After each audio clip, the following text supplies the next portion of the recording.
નમસ્કાર મિત્રો, દેશ અને દુનિયાના અને ગુજરાતના સૌથી મોટા સમાચારમાં આપનું સ્વાગત છે। મિત્રો, આજના સૌથી મોટા સમાચાર સાથે ખેડૂત સમાચાર, હવામાન અપડેટ્સ અને ઉપયોગી માહિતી મેળવવા માટે વિડીયોને અંત સુધી જોતા રહો। અને મિત્રો, ચેનલમાં નવા હોય તો ચેનલને સબસ્ક્રાઇબ કરી નાખજો અને વિડીયોને લાઇક કરી દેજો। મિત્રો, આજના પ્રથમ સમાચાર જોઈએ તો ભીષણ ગરમીના આ કળકળતા તાપ વચ્ચે આજે આવ્યા રાહતના સમાચાર, કારણ કે આ વર્ષે ચોમાસું વહેલું આવી શકે છે। મિત્રો, વાત કરીએ તો હવામાન વિભાગે જાહેર કર્યું છે કે આગામી 14 મેના રોજ અંદમાન નિકોબાર ટાપુ પર સત્તાવાર રીતે ચોમાસાની એન્ટ્રી થશે। ત્યારથી ધીમે ધીમે ચોમાસું આગળ વધશે અને મેના અંત સુધીમાં અને જૂનના પ્રથમ અઠવાડિયામાં કેરળમાં ચોમાસું દસ્તક આપશે। મિત્રો, વધુ વાત કરીએ તો હવે મહત્વનો સવાલ કે આપણા ગુજરાતમાં ક્યારે ચોમાસું આવશે। હવામાન વિભાગના અનુસાર આગામી 15 થી 22 જૂન વચ્ચે ગુજરાતમાં ચોમાસાની પધરામણી થવાની શક્યતા છે। ગુજરાતમાં આ વર્ષે સામાન્ય વરસાદ રહેવાની આગાહી છે। જોકે એક ચિંતાની વાત એ છે કે હવામાન વિભાગે જણાવ્યું કે આ વર્ષે દેશભરમાં માત્ર 92% વરસાદ પડવાની આગાહી છે, એટલે કે સામાન્ય કરતાં ઓછો વરસાદ થઈ શકે છે। જ્યારે અંબાલાલ પટેલની આગાહી વિશે વાત કરીએ તો અંબાલાલ પટેલની મહત્વની આગાહી સામે આવી છે। આગામી 5 મે થી 11 મે વચ્ચે રાજ્યમાં ભારે પવન, આંધી અને તોફાનની શક્યતા છે। પૂર્વ ગુજરાત, પશ્ચિમ સૌરાષ્ટ્ર અને દક્ષિણ ગુજરાતમાં પ્રી મોન્સૂન વરસાદ પડી શકે છે, પરંતુ 11 મે બાદ ગરમી ફરી એકવાર ત્રાટકશે। એટલે કે આગામી 11 થી 20 મે વચ્ચે મધ્ય ગુજરાત, ઉત્તર ગુજરાતમાં તાપમાન 43 ડિગ્રી સુધી પહોંચી શકે છે। ત્યારબાદના સમાચાર જોઈએ તો મિત્રો, લીંબુના ભાવમાં તોતિંગ વધારો। જી હા દર્શક મિત્રો, લીંબુના ભાવમાં વધારો જોવા મળ્યો છે। બજારમાં આજે લીંબુના ભાવ આસમાને પહોંચી ગયા છે। લીંબુના ભાવમાં વધતા ગૃહિણીઓનું બજેટ ખોરવાયું। શાક માર્કેટમાં લીંબુનો ભાવ 250 રૂપિયાથી 300 રૂપિયા પ્રતિ કિલોના ભાવે સુધી પહોંચી ગયો છે। ભર ઉનાળે જ્યારે શરીરને હાઇડ્રેટ રાખવા માટે લીંબુ શરબત સૌથી વધુ જરૂરિયાત હોય છે, ત્યારે જ ભાવ આસમાને પહોંચી જતા ગૃહિણીઓનું બજેટ સંપૂર્ણપણે ખોરવાઈ ગયું છે। તો દર્શક મિત્રો, અત્યારે 250 થી 300 રૂપિયા પ્રતિ કિલો માર્કેટમાં લીંબુ વેચાઈ રહ્યા છે। ત્યારબાદના સમાચાર જોઈએ તો જીઓ ગ્રાહકોને મોટો ફટકો। રિલાયન્સ જીઓએ તેના પોર્ટફોલિયોમાં ખૂબ જ સસ્તું અને લોકપ્રિય પ્રીપેડ પ્લાન દૂર કર્યો છે। જીઓ તેના 209 રૂપિયાનો પ્રીપેડ પ્લાન બંધ કરી દીધો છે। અહેવાલ મુજબ આ પ્લાન હવે માય જીઓ એપ પર દેખાશે નહીં, કારણ કે જીઓના 209 રૂપિયાનો આ પ્લાન 22 દિવસની વેલિડિટી પર પીરિયડ અને દરરોજ 1 GB હાઈસ્પીડ ડેટા આપવામાં આવતો હતો। જોકે આ મામલે હજુ જીઓ તરફથી કોઈ સત્તાવાર રીતે નિવેદન આપવામાં આવ્યું નથી, તો જીઓ ગ્રાહકો માટે મોટો ઝટકો છે। ત્યાર પછીના સૌથી મોટા સમાચારની વાત કરીએ તો ભારતીય હવામાન વિભાગે આગામી 18 રાજ્યોમાં ચેતવણી જાહેર કરી છે, જેમાં વાવાઝોડા સાથે તોફાન, પવન અને ભારે વરસાદની આગાહી છે। દેશભરના ઘણા ગામડાઓમાં તાપમાન 45 ડિગ્રી સેલ્સિયસ પાર કરી ચૂક્યું છે। ઉનાળો પૂરજોશમાં ચાલી રહ્યો છે। જોકે હવે રાહતના સંકેત મળી રહ્યા છે કે આગામી 5 થી 9 તારીખ વચ્ચે એક નવી સિસ્ટમ સક્રિય થવાની છે, જે સમગ્ર દેશમાં વાતાવરણમાં મોટો ફેરફાર લાવશે। મિત્રો, બંગાળની ખાડીમાં ઊભી થયેલી આ ભયંકર સિસ્ટમને કારણે ઉત્તર પૂર્વ ભારતમાં રાજ્યમાં ભારે વરસાદ અને વાવાઝોડાની ભીતિ છે। તો આ બાજુ દિલ્હી અને ગુજરાતના નજીકના વિસ્તારોમાં પણ 5 થી 8 તારીખ સુધીમાં ઝાપટા સ્વરૂપે વરસાદ પડી શકે છે। ગુજરાતમાં અતિ ભારે વરસાદ નહીં પડે, માત્ર અમુક ભાગોમાં હળવા ઝાપટા રહેશે। તો આ 5 દિવસ દરમિયાન તાપમાન નોંધપાત્ર ઘટાડો થશે અને ગરમીમાંથી લોકોને રાહત મળશે। તો ગુજરાત અને ભારતનું આ હવામાન વિશે આજના સમાચાર હતા। ત્યારબાદના દર્શક મિત્રો, મહત્વની સમાચારની વાત કરીએ તો વૈશ્વિક સંઘર્ષની અસર હવે સીધી લોકોના ખિસ્સા ઉપર પડવા લાગી છે, કારણ કે પહેલાં રાંધણ ગેસ મોંઘો થયો અને હવે દૂધના ભાવ વધ્યા છે। ફોર્મોસાની સામુદ્રની જેવા મહત્વના વ્યાપારી માર્ગોના યુદ્ધને કારણે ખોરવાઈ ગયા છે, જેને કારણે આયાત નિકાસ ઠપ થઈ ગઈ છે અને મોંઘવારી આસમાને પહોંચી રહી છે। આ સ્થિતિ વચ્ચે ગુજરાતની ડેરીએ રાજ્યભરમાં દૂધના ભાવમાં પ્રતિ લીટરે 4 રૂપિયાનો વધારો કર્યો છે। જ્યાં દર્શક મિત્રો, દૂધના ભાવમાં 4 રૂપિયાનો ઉછાળો આવ્યો છે। ગેસ સિલિન્ડર બાદ હવે દૂધ પણ મોંઘું થતાં સામાન્ય લોકોનું બજેટ ખોરવાયું છે। તો ત્યારબાદ યુદ્ધને લઈને સૌથી મોટા સમાચાર મળી રહ્યા છે। મિત્રો, ખૂબ જ ગંભીર સમાચારની વાત કરીએ તો અમેરિકા અને ઈરાન વચ્ચે સંઘર્ષ વચ્ચે એક નવો ભયજનક વળાંક આવ્યો છે। ઘણા સમયથી ચાલી રહેલા આ તણાવ વચ્ચે હવે ઈરાન પરમાણુ શસ્ત્ર વિકસાવવાની દિશામાં આગળ વધી રહ્યું હોવાના સ્પષ્ટ સંકેતો મળ્યા છે. ઈરાની સૈન્ય કમાન્ડર શાહરામ ઈરાનની રાજ્ય મીડિયા સાથે મુલાકાત 3 મહત્વના નિવેદન આપ્યા, જેમાં જણાવ્યું કે ઈરાન ટૂંક સમયમાં એક નવું અને શક્તિશાળી શસ્ત્ર રજૂ કરશે. જો ઈરાન પરમાણુ ક્ષમતા હાંસલ કરી લે તો અમેરિકા અને ઇઝરાયલ જેવા દેશો માટે ઈરાન સામે કોઈપણ પ્રકારની લશ્કરી કાર્યવાહી ઘણી મુશ્કેલ બની જશે. અત્યારે દુનિયામાં માત્ર 8 દેશો, જેમાં ભારત, પાકિસ્તાન, ચીન, અમેરિકા, રશિયા સહિત પાસે પરમાણુ શસ્ત્ર છે. ઈરાન આ સૂચિમાં ઉમેરાય તો આ સ્થિતિ આ સંઘર્ષ વધુ લાંબો ખેંચી શકે છે. ઉદ્યોગો ઉપર ભારે અસર પડે અને ફુગાવો વધુ વકરી શકે છે. તો ઈરાન પરમાણુ બોમ્બ તૈયાર કરવા માટે આ વૈશ્વિક ચિંતા બની છે. ત્યારબાદ વાત કરીએ તો હવે ખૂબ જ ઉપયોગી સમાચાર. ખેડૂત મિત્રો, એક એવી ખેતી વિશે જાણો કે જેમાં ખર્ચ લગભગ શૂન્ય છે અને કમાણી હજારોની છે.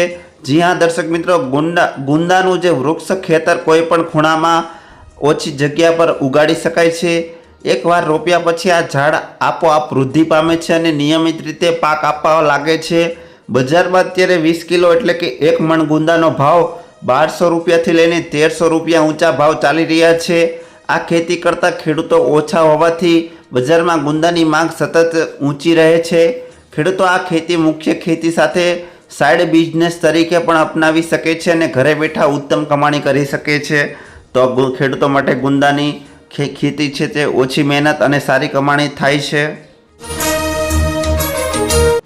ત્યારબાદના કામના સમાચારની વાત કરીએ તો સ્વરોજગાર ઈચ્છતા નાગરિકો માટે સરકારે પ્રધાનમંત્રી માનવ કલ્યાણ યોજના અંતર્ગત 15,000થી 20,000 સુધીની સહાય આપે છે. ઉદ્દેશ એ છે કે આ રકમ વડે વ્યક્તિ પોતાનો નાનો ધંધો શરૂ કરી શકે છે. ઉદાહરણ તરીકે ઘરઘંટી સહાય યોજનામાં 20,000થી મદદથી ઘરઘંટી ખરીદીને લૂંટ દળવાનો ધંધો શરૂ કરી શકાય છે. આ ઉપરાંત અન્ય ટૂલ કિટ ખરીદવા માટે પણ આ સહાય ઉપયોગી કરી શકાય છે. આ યોજનાનો લાભ મેળવવા ઈચ્છતા નાગરિકો માટે માનવ કલ્યાણ યોજનાની સત્તાવાર વેબસાઇટ ઉપર જઈને ફોર્મ ભરી શકે છે, જેને પાત્ર 20,000 રૂપિયાની તમને સહાય મળે છે. ત્યારબાદના દર્શક મિત્રો સમાચારની વાત કરીએ તો લગાતાર ભાવ વધારાના સિલાસિલામાં હવે કોલ્ડ ડ્રિંક્સ એટલે કે ઠંડા પીણા પણ મોંઘા થયા છે. મિત્રો, ભારત સરકારે આગામી 1 તારીખ 2026થી એટલે કે 1 મેથી સોફ્ટ ડ્રિંક ઉપર જીએસટી દરમાં મોટો ફેરફાર કર્યો છે. 30 એપ્રિલ જારી કરાયેલા સૂચના મુજબ અગાઉ 28% જીએસટી અને 12% કોમ્પ્લેક્સ સેસ અલગ લેવાતો હતો. હવે આ બંને ભેગા કરીને 40%નો એકલ ટેક્સ સ્લેબ લાગુ કરવામાં આવ્યો છે. એટલે કે જીએસટી 28%થી વધારીને 40% થયો છે. હવે ટૂંક જ સમયમાં બજારમાં ઠંડા પીણાના ભાવ પણ વધશે. ત્યારબાદના સમાચાર જોઈએ તો અન્નપૂર્ણા યોજનાની વાત કરીએ તો માત્ર 5 જ રૂપિયામાં ભરપેટ ભોજન. ગુજરાત સરકારની અન્નપૂર્ણા યોજના 2024થી ચાલી રહી છે, જેમાં 5 રૂપિયામાં ભરપેટ ભોજન આપવામાં આવે છે. અત્યાર સુધીમાં 75 લાખથી વધુ નાગરિકો, ખાસ કરીને શ્રમિકો, ગરીબો અને વૃદ્ધો આ સુવિધાનો લાભ ઉઠાવી ચૂક્યા છે. આગામી સમયમાં 100 નવા ભોજન કેન્દ્રો ખાસ કરીને બાંધકામ સ્થળો અને મજૂરો વિસ્તારમાં નજીક શરૂ કરવામાં આવશે. એટલે કે જ્યાં મજૂરો હોય તેવી જગ્યાએ આ યોજના છે તે સરકાર શરૂ કરશે, જેમાં 5 રૂપિયામાં ભરપેટ ભોજન કરવામાં આવશે. આ યોજના હેઠળ ગ્રામ્ય અને શહેરી વિસ્તારના ગરીબ નાગરિકો ઘર બહાર પણ પોષણક્ષમ ભોજન સરળતાથી મેળવી શકશે. ત્યારબાદના દર્શક મિત્રો સમાચારની વાત કરીએ તો ડુંગળીના ભાવ ગગડ્યા. ખેડૂતોની મહેનત ઉપર પાણી. ખૂબ જ દુઃખદ સમાચાર આવ્યા છે કે ડુંગળીના ઉત્પાદન ઘટ્યું હોવા છતાં ભાવ ઊંચા ગયા નથી. ગયા વર્ષે 500 રૂપિયા પ્રતિ 20 કિલોના ભાવ ઘટીને તે 400 રૂપિયા થઈ ગયા છે. ખાતરના ભાવ 1000થી 1200થી લઈને 2500 સુધી થઈ ગયા છે. જ્યારે ડુંગળીના ભાવ ઘટ્યા છે, ત્યારે ખેડૂતોને ઉત્પાદન ખર્ચ પર ન નીકળવાથી ફરિયાદ છે કે બજારમાં ખરીદદારો અને વેપારીઓની અછત પણ ખેડૂતો માટે ચિંતાનો વિષય બની છે. ખર્ચ વધ્યો, ભાવ ઘટ્યો. આ વખતે સ્થિતિ ખૂબ જ ગંભીર છે, માટે ડુંગળીના ભાવ ગગડિયા જોવા મળે છે. ત્યારબાદના સમાચારની વાત કરીએ તો 3000ની સહાયનો વોટ્સઅપ મેસેજ છે તે ફેક છે. સાવધાન મિત્રો, સોશિયલ મીડિયા ઉપર ખૂબ જ એક મેસેજ વાયરલ થઈ રહ્યો છે, જેમાં દાવો કરવામાં આવ્યો છે કે પ્રધાનમંત્રી બેરોજગાર ભથ્થામાં આ યોજના હેઠળ બેરોજગાર યુવાનોને દર મહિને 3000 રૂપિયાથી વાર્ષિક 36,000 રૂપિયા મળે છે. તો PIB ફેક્ટ ચેક દ્વારા ચકાસણી બાદ સ્પષ્ટ થયું કે આ મેસેજ સંપૂર્ણપણે ખોટો છે, માટે સાવધાન થઈ જાઓ. આ સરકારી યોજના અસ્તિત્વમાં નથી. આ પ્રકારની અજાણી લિંક ઉપર તમે ક્લિક કરશો નહીં, નહીંતર તમારી સાથે છેતરપિંડી થશે અને તમારા ખાતામાંથી પૈસા પણ ઉપડવાના ચાન્સ વધી જશે, માટે સાવધાન થઈ જાઓ.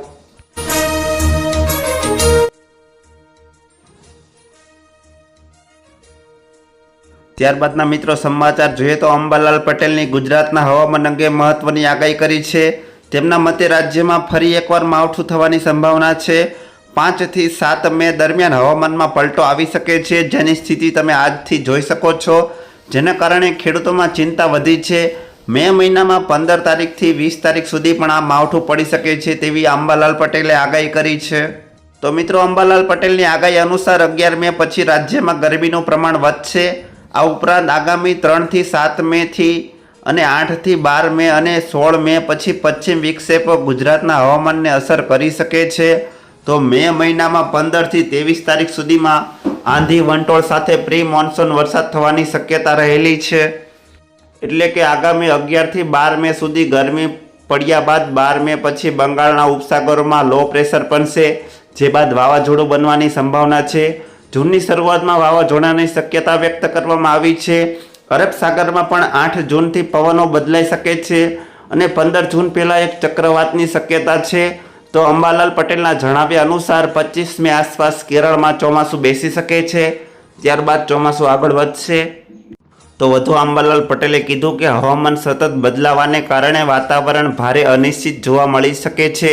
ગુજરાતમાં 43 ડિગ્રી ગરમી સહન કર્યા બાદ હવે ગરમીમાંથી આ રાહત મળી શકે છે. તો 48 કલાક બાદ વરસાદ પડી શકે છે. હવામાન વિભાગની આગાહી મુજબ આગામી 7 દિવસ સુધી ગરમીમાં કોઈ ખાસ રાહત નહીં મળે, તો તાપમાન યથાવત રહેશે. ત્યારબાદના મિત્રો સમાચાર જોઈએ તો કેસર કેરીની ધમાકેદાર આવક થઈ છે. બજારમાં ભાવ પડ્યા કે વધ્યા તેની વિશે વાત કરીએ તો જૂનાગઢ બજારમાં ગીર કેસર કેરીની આવક વધી છે, જેમાં 10,000 બોક્સ પહોંચ્યા છે. હરાજીમાં 700 રૂપિયાથી લઈને 1,000 રૂપિયા રહ્યા છે, પરંતુ ખેડૂતો સંતોષ અને ચિંતા અનુભવે છે. સારી ઉપજ છતાં ગયા વર્ષ કરતાં ઓછું ઉત્પાદન હોવાથી તેમને અપેક્ષિત ભાવ મળતા નથી. વેપારીઓ ગુણવત્તા પ્રમાણે ભાવ નક્કી કરે છે. આવક વધારા સાથે ભવિષ્યમાં ભાવ પર અસર થવાની શક્યતા છે.